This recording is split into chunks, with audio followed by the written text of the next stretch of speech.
Good morning, સ્વાગત છે નવા એક દિવસના વ્લોગમાં. આજે છે સન્ડે અને આજે ચાલે છે દિવાળી નિમિત્તની સફાઈ. અને પ્રાંશુલ છે એ 2023ના વર્લ્ડ કપમાં અમે જે પાવો લીધો હતો એ પાવો વગાડે છે. કેમ વાગે? 2023ના વર્લ્ડ કપનો ફાઇનલ તો અનફોર્ચ્યુનેટલી હારી ગયા, પણ પાવો હજી એમને એમ છે. તો આ બોલમાંથી હવા નીકળી ગઈ છે તો એને ફૂલાવા જાય છીએ. ગાડીના ટાયરનો જે પ્રેશર પંપ છે એનાથી આ બોલને ફૂલાવાનો. તો ગાડીમાંથી પંપ કાઢી લઈએ બહાર.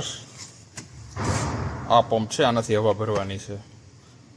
તો આ ઝીણી પિન છે, આનાથી ફૂટબોલની અંદર હવા ભરવાની છે. તો આને પંપની આગળ અટેચ કરી દીધી છે.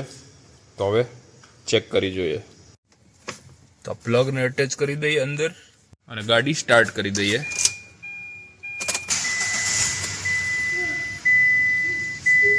ચેક કરી જોઈએ કે આમાં પાવર આવે છે કે નહીં. પાવર તો આવે છે. હા પ્રાંશુલ લવ હમણાં ઉપર એક જ મિનિટ. ચાલુ થાય છે કે નહીં ચેક કરી લઈએ. ચાલુ તો થાય છે. તો પ્રાંશુલ હવે બોલ આપો. તો આ જે છે એ ફૂટબોલનું હોલ છે, એમાં પિન લગાવીને હવે હવા ભરવાની છે. ફૂટબોલ એકદમ ફૂસકી ગયો છે, તો 2 જ મિનિટમાં હવા ભરાઈ જશે. તો આ પિન છે એ ફૂટબોલની અંદર ઇન્સર્ટ કરી દીધી છે. હવે પંપ ચાલુ કરીએ. તો ભાઈ 5 જ સેકન્ડમાં ફૂટબોલ છે એકદમ ટાઈટ થઈ ગયો, કેમ કે આનું પ્રેશર બહુ વધારે હતું, એટલે તરત જ ફૂટબોલ છે એમાં હવા ભરાઈ ગઈ. તો હું પ્રાંશુલ જાય છે બહાર આટો મારવા. બોલ ફૂલાવ્યા પછી બોલ જસ્ટ 5 જ સેકન્ડમાં ફૂલી ગયો, કેમ કે પંપનું પ્રેશર બહુ વધારે હતું અને શૂટ કરીએ પહેલાં તો બોલ ફૂલ થઈ ગયો. જો થોડી કંઈ વધારે વાર લગાવત તો બોલ છે એ સીધો એક્સપ્લોડ થઈ જાય.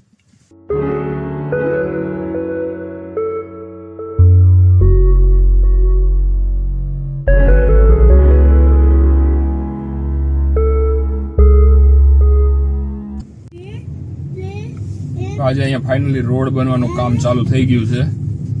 વરસાદ જતો રહ્યો છે અને બધા રોડ છે એ બનવાના પાછા ચાલુ થઈ ગયા. જોઈએ ક્યાં સુધી ટકે આ રોડ.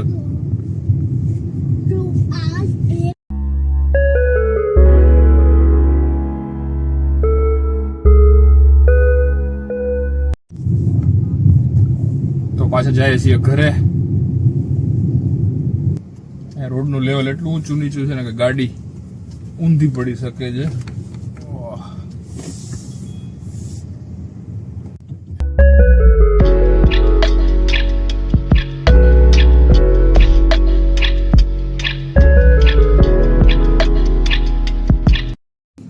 હાલો આવી ગયા છીએ ઘરે. તો આજે આ ડોરની નીચે લગાવવાનું છે, ફાઇનલી લગાવી લઈએ છીએ, જેથી કરીને નીચેથી જીવડા ને એવું બધું ના આવે દરવાજાની નીચેથી. અને પ્રોપર પહેલાં તો કાપવું પડશે. તો ભાઈ આને આ રીતે દરવાજાની નીચે જવા દઈશ. કેટલાય ટાઈમથી લાવેલું પડ્યું હતું પણ ક્યારેય યુઝ જ નથી કર્યું. આટલું વધે છે તો આટલી વસ્તુને કાપી નાખીએ.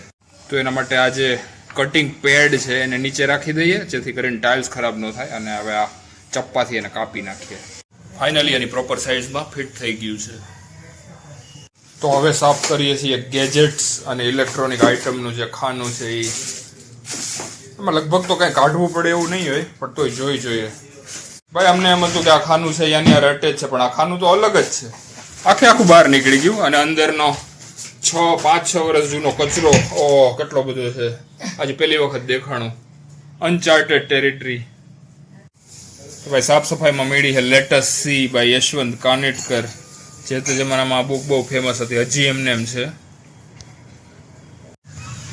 તો હવે અમે આવ્યા છીએ સ્કાય સિટી ગાર્ડનમાં. આજે અહીંયા બહુ ભીડ હશે કેમ કે સન્ડે છે.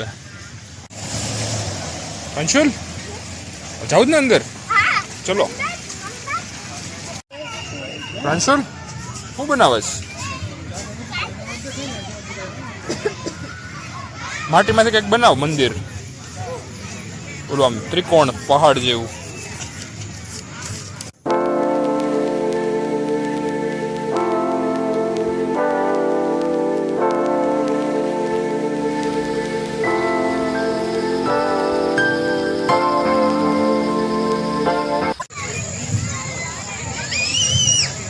અંધારું થઈ ગયું તોય પ્રાંશુલ હજી માટીમાં રમવાનું ચાલુ જ છે એનું.